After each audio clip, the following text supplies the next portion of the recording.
ఇలా కొట్టబోయాడు అనుకోండి, ఇలా అన్నది, అలా అంటేనే నవ్వరు.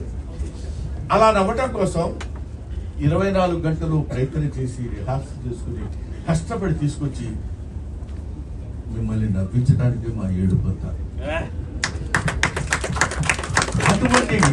అటువంటి కామెడీ జీవితాల్ని పంచుకొని పుట్టినటువంటి మమ్మల్ని మీరు ఏదైనా చిన్న చిన్నగా పొరపాటు తప్పులు ఉప్పులు ఉన్న పండుగ పాపం పొద్దున వేస్తే నవ్విస్తాడు వాడిని వదిలేద్దాం అనే పెద్ద మనస్తత్వాన్ని మానవాళి తెలుసుకోవాలని నా మనసు. అది నా ఆశ. అది మనుషులు మానవులు అయినందుకు ఎక్కడ ఒక్కొక్కటి జాబ్ ఏంటి, మిమ్మల్ని నవ్వించడం. Our motto is to make you happy, right? అటువంటి సంతోషం, మిమ్మల్ని నవ్వించాలనేటువంటి ఆలోచన కలిగినటువంటి వ్యక్తులకి మిమ్మల్ని మీరు కమెడియన్ని చీప్గా చూడద్దు.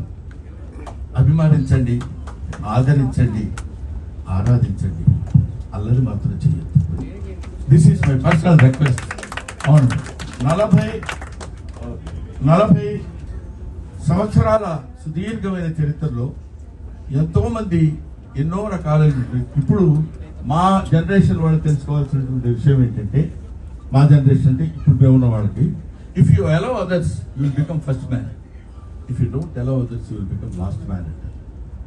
42 సంవత్సరాల సుదీర్ఘమైనటువంటి ఈ చలనచిత్ర జీవిత చరిత్రలో ఎన్నో ఉడుదుడుకులు, ఎన్నో రకరకాలైనటువంటి ఇబ్బందులు ఎదుర్కొని మీ అందరి ఆశీస్సులు 4 డికేడ్స్ దాకా తెచ్చుకోగలిగానంటే అది నా గొప్పతనం కాదు, అది ప్రేక్షక దేవుళ్ళు, ప్రేక్షక మహాశయులు వాళ్ళ యొక్క ఆశీస్సులే ఇంతవరకు మేము నిలబడగలిగాం. అదే లేకపోతే నేను ఇవాళ ఈ స్థితిలో ఉండేవాడిని కాదు. అంతకు మించి తెలుగు కళామ తల్లికి, తెలుగు సినిమాలు నిర్మించినటువంటి తెలుగు ఫిల్మ్ ఇండస్ట్రీకి నా శిరస్సు వంచి నేను బాధాభివందనం చేస్తున్నాను. ఎందుకంటే ఇన్ని సినిమాలు చేసి గిన్నిస్ బుక్ ఆఫ్ వరల్డ్ రికార్డులో బ్రహ్మానందం నేను నమోదు చేసుకున్నాడంటే,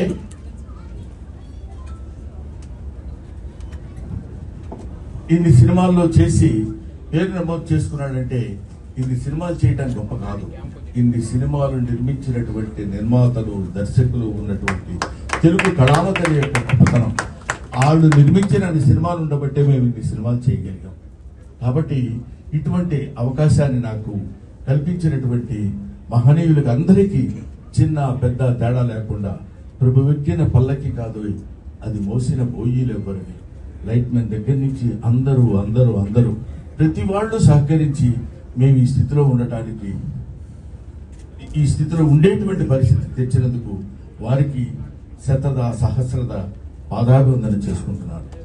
ముఖ్యంగా నేను ఈ ఫిలిం ఇండస్ట్రీకి రావడానికి మూలకారకులైనటువంటి వ్యక్తులు మా గురువు గారు, కీర్తిశేషులు జంధ్యాల గారు, తర్వాత చిరంజీవి గారు, ఆ తర్వాత రామానాయుడు గారు.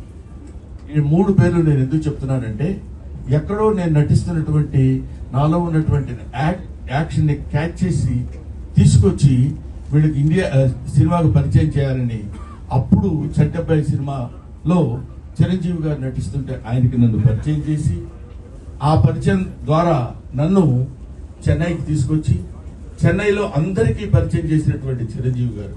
వీడు చాలా గొప్ప యాక్టర్ అండి, చాలా బాగా యాక్ట్ చేస్తున్నాడు, బ్రహ్మాండంగా నటిస్తాడు, పెద్ద కమెడియన్ అవుతాడని ఆయనకి వెళ్ళిన ప్రతి చోటకి చిరంజీవి గారు నన్ను వెంట పెట్టుకుని వెళ్ళి అందరికీ పరిచయం చేసి నన్ను ఈ స్థితికి తీసుకొచ్చినప్పుడు జంధ్యాల గారు వీడైతే చాలా బాగుంటుందని అహనా పెళ్ళంట సినిమాలో నాకు ఆ క్యారెక్టర్ ఇచ్చి నన్ను కీర్తిశేషులు కోట శ్రీనివాసరావు గారి అసిస్టెంట్గా నన్ను నియమించి ఆ క్యారెక్టర్ చేయటం వల్ల అది పెద్ద హిట్ అయ్యి బ్రహ్మాండమైనటువంటి పేరు ప్రఖ్యాతులు ఆ సినిమాలో నటించినటువంటి అందరికీ రావటం, ముఖ్యంగా కొత్త వాళ్ళైనటువంటి కోట శ్రీనివాసరావు గారు అప్పటికి ఆయన లబ్ధ ప్రతిష్ఠుడు. ఆయన తర్వాత నాకు ఆ పేరు రావడం నాకు చాలా ఆనందంగా ఉండి అలా అలా అలా అలా అలా వెనక్కి తిరిగి చూసుకోకుండా ఇన్ని వందల సినిమాలు నటించగలిగాను.